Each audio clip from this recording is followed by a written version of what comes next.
Alors, me revoici pour la suite et fin. Alors, nous sommes à la page 174. Alors, cette partie du cours, on va aborder uniquement la partie des taxes. Vous comprenez que ces notes de cours-là ont été montées pour un autre cours et on aborde évidemment les autres sujets. Mais on se limite aux taxes dans votre cas, considérant que c'est dans le cadre du cours, c'est uniquement cette partie-là qu'on doit voir. Alors, la première chose qu'on se doit demander, c'est pourquoi des taxes? Alors, c'est bien entendu un modèle que les gouvernements nous imposent pour... ça a été prouvé qu'économiquement parlant, c'est plus payant pour un État de taxer la consommation que de taxer davantage les entreprises parce qu'elles sont déjà. Si le gouvernement commence à taxer les bénéfices davantage des bénéfices de l'entreprise, bien à ce moment-là, ben écoutez, moins d'argent et moins d'investissement, moins de dépenses de leur part par la suite. Donc, et les consommateurs, bien, plus ils consomment, plus il y a de taxes. Évidemment, on appelle ça des taxes à la consommation parce que qui paie ces taxes-là? Bien, c'est le consommateur, c'est vous et moi, ce n'est pas l'entreprise.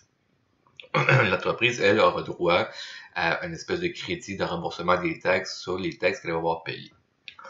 Il y a dans les taxes plusieurs types de taxes, mais il y a aussi des taxes cachées. Je ne sais pas si vous avez déjà eu, pour ceux qui ont des voitures, je ne sais pas si vous avez déjà eu l'occasion de remarquer que sur le bord des réservoirs à essence, où est-ce qu'on met de l'essence, si vous regardez sur où est-ce que quand vous choisissez le type d'essence, on voit des espèces de petites pastilles qui sont en genre de pointe de tarte.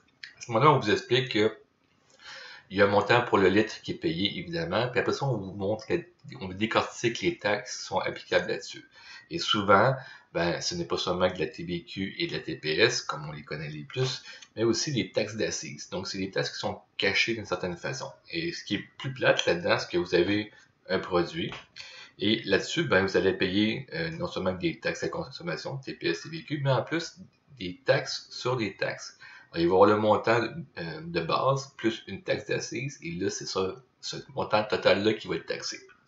Pour vous démontrer un peu plus en quoi ça consiste, et ça, j'ai vu que déjà sur certaines entrevues, vu que le document était disponible sur les hubs, vous avez déjà allé le voir, vous avez sur la section 6 un exemple de taxe sur produit, toujours sur Léa, qui vous démontre le prix d'une bouteille de vin qui vaut 16 pièces et demi environ.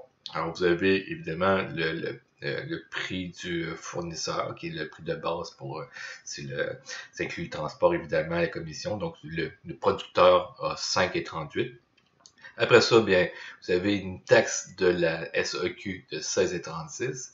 Et là, vous avez des taxes spécifiques du Québec, une et 8, une taxe d'assises, sinon une du fédéral également. Puis après ça, les taxes provinciales qui s'ajoutent là-dessus. Fait que vous avez le détail là-dessus pour une bouteille qui normalement a coûté 5,38 à produire, mais elle est vendue 16,40.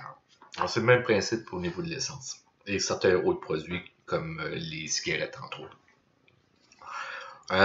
Sinon, bien,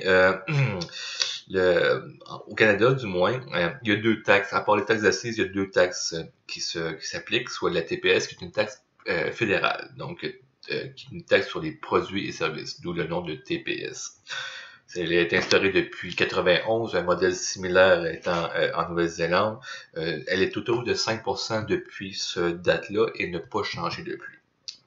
À l'exception de l'Alberta puis trois territoires qu'on a, comme le territoire du Nord-Ouest, le Nunavut et le Yukon, toutes les provinces ont des taxes provinciales. Pourquoi l'Alberta, vous allez me dire, c'est parce qu'il y a des gisements de pétrole, puis le fait que la province soit plus riche, ben, ils n'imposent pas ce type de taxe-là à leur population. La TVQ a quand même assez évolué au cours des ans, c'est-à-dire qu'elle est passée, au départ, a été créée, je pense, à 7,5%, et on la retrouve aujourd'hui à 9,975%. À la page 176, vous avez le principe de calcul des taxes. Et vous avez d'ailleurs, après ça, quelques exercices dans les pages suivantes. Et comme je le précise dans le milieu, les solutionnaires sont sur les A des exercices de la page 176 à 178. Mais pour faire ces exercices-là, ça vous prend l'information qu'on a à la page 175. Donc, on dit qu'actuellement, une TPS est à 5%. Alors, pour calculer, c'est bien simple. Vous savez, je prends l'exemple d'un montant de 100$. Okay? À ce moment-là, si vous faites 5% de 100$, donc si vous prenez votre calculatrice, Vous pouvez faire 100 fois 5%. Et si il n'y a pas de pourcentage, vous faites 100 fois 0.05, qui est 5%. À ce moment-là, ça va vous donner 5 $. Donc, le montant que vous avez, c'est un produit de 100 $ et un 5 $ de taxe qui représente 5% du 100 $. Donc, vous avez maintenant un produit qui est 100 $ plus 5 $, donc vous êtes rendu à 105 $. Pour la TVQ, même principe. C'est-à-dire que depuis quelques années, on la retrouve à 9,975%. Donc, vous calculez de la même façon. Vous avez votre 100 $ fois votre TVQ, qui est 9,975%. Donc, une fois que vous avez multiplié par ça, puis que vous arrondissez à la décimale, à la deuxième décimale, parce que vous comprenez qu'on parle de dollars, là, donc normalement, ça s'arrête à 2 décimales. Alors, vous obtenez un montant de 9,98%. 9,98 sur 100 $. Donc, total des deux, 100 $ plus 9,98, vous êtes rendu à 109,98. Il faut, pour avoir le montant total, bien, vous rajoutez la TPS que vous avez calculé auparavant. Fait que vous retrouvez à avoir 100 $ de produit, plus 5 $ de TPS et 9,98 de TVQ pour un total de 14,98 de taxes. Donc, 100 $ plus 14,98 font 114,98. C'est-à-dire que vous avez acheté quelque chose à 100 $ et finalement, il vous coûte pratiquement 15 $ de plus que l'achat auquel vous avez payé. Maintenant, ce qui est plus intéressant et ce qui va servir au calcul, c'est comment sortir, faire l'extraction de ces taxes-là ou les ajouter. Alors, on vient de comprendre le principe pour ajouter des taxes. Donc, à chaque fois que vous allez calculer une TPS, vous faites x 5%. Et à chaque fois que vous calculez un TVQ, vous faites x 9,975%. Évidemment, votre total à payer va être le total du produit plus les deux taxes. Dans le bas de la page 175, maintenant, on vous montre comment extraire les taxes. C'est-à-dire que c'est dans le cas où vous avez un montant qui inclut les taxes et vous voulez connaître combien vous avez payé de TPS, combien de TVQ. Encore une fois, vous allez me dire, oui, il y en a ça la SAQ. Oui, c'est vrai.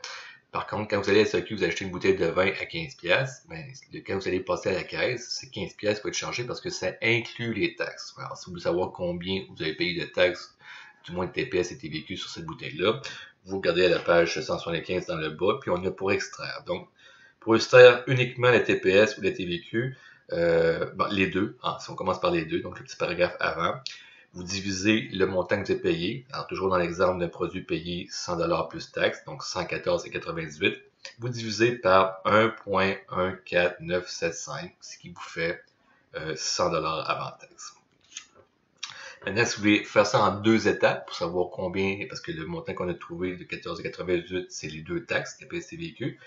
Si vous trouvez individuellement les montants, il faut pousser le calcul légèrement plus loin. Alors, vous voyez l'exemple qu'on a. Quand on a une TPS à 5%, on fait 5 divisé par 114,975. Et là, ça vous donne un chiffre super long que je ne vous dirai pas en vidéo. Alors, vous prenez votre montant que vous avez payé, donc toujours dans l'exemple de 100 pièces plus taxes. Donc, vous prenez 114,98 et vous le multipliez par ce montant-là, le chiffre qu'on a obtenu, comme vous voyez à la page 175, et vous allez obtenir 5 $. Donc, la TPS que vous avez payée. Même raisonnement pour la TVQ. Donc, vous divisez le 114,98 par les chiffres pas possibles qu'on trouve là. Vous allez trouver 9,98, soit l'équivalent de votre TVQ. Là, c'est important qu'on mette tous ces chiffres-là, même s'il y en a pour 1 mètre de long, parce que si vous en mettez moins, il va arrondir, puis vous n'allez pas obtenir exactement ces montants-là. Pour rendre ça plus facile, si ça ne vous tente pas de calculer, mais vous pouvez tricher évidemment. Dans le bas de la page 175, vous avez deux sites web. Mon préféré, c'est calculconversion.com. Allez faire un tour là-dessus, vous allez voir, vous allez rentrer votre montant avant taxe, donc le montant plus additionne les taxes. Et sinon, si vous regardez dans les onglets à gauche, vous avez une possibilité de faire l'inversion de ce calcul-là. Donc, mettre le montant avec taxe incluse, puis il vous extrait les montants. Fait que si vous ne voulez pas faire le calcul, évidemment à distance, je ne pourrais pas vous vérifier, mais vous pouvez faire ça. Aux pages suivantes, 176, ce qu'on vous demande, c'est de calculer les taxes sur les montants qui sont en haut et l'additionner le montant plus les taxes pour avoir le montant dans le bas. Donc, on vous demande le total en bas. Donc, calculer les taxes, oui, et on vous demande le total du montant, incluant les taxes. À la page 177, c'est l'inverse. On vous donne le montant total en bas, puis on vous demande d'extraire les taxes de façon à avoir la TPS et la TVQ, puis le montant payé avant taxe. Là, vous comprenez qu'il y a un petit twist là-dedans, parce que si vous remontez en haut, vous n'avez pas les montants, mais un petit indice, vous avez 1 heure de temps à 50$ de l'heure, il y a 50$ de facturé. Fait que vous allez comprendre un peu, vous êtes capable de déduire en soustrayant ce montant-là. Et finalement, la page 178 dans le haut, c'est l'inverse, c'est-à-dire que vous allez extraire des montants qui sont nommés là, les TPS et TVQ, et vous allez avoir, vous êtes facultatif, mais vous pouvez mettre en marge les montants qui sont avant taxe. Pour ces problèmes-là, je vous rappelle, donc toujours sur les solutionnaires sont là. Maintenant, quelques mots sur l'exercice que vous avez à faire, parce qu'on se limite à ça pour ça. Donc, l'exercice va être disponible à partir de maintenant. Et maintenant, si vous écoutez la capsule le jeudi à 14h15, évidemment. Et je vous demande, c'est assez simple, vous allez voir. Donc, un petit effort de votre part, puis c'est pas grand-chose. Je pense que ça va vous prendre une vingtaine de minutes tout au plus le faire. Et vous avez jusqu'à la semaine prochaine pour me remettre ce document-là, donc jusqu'au cours prévu le 30, c'est ça, je ne me trompe pas. Jusqu'à jeudi la semaine prochaine, au cours habituel et à l'heure habituelle, 14h15. Vous m'envoyez ça par, vous le numérisez, vous prenez une photo, vous choisissez votre moyen, mais du moins je l'ai eu à cette heure-là. Et sinon, bien, pour l'examen final, je vais vous revenir avec l'information par rapport à quoi voir plus précisément. J'ai parlé à presque vous tous, j'espère. Les gars, un petit effort, s'il vous plaît. Je parlais à tout le monde, sauf vous deux, là, fait que, s'il vous plaît, j'attends votre appel. Si c'est pour moi, soit déjà fait, je vous remercie. Et quelques indications pour le cours final, puis j'attends votre feedback à savoir si vous voulez le suivre au cours de la semaine prochaine plutôt qu'à une date plus ultérieure. Alors, confirmez-moi que ça fait votre affaire ou pas. Évidemment, je vais aller avec la majorité. Donc là-dessus, je vous souhaite une bonne fin de session. J'espère vous croiser l'année prochaine parce que j'imagine que la vie normale va revenir à un moment donné. Puis au plaisir de vous revoir.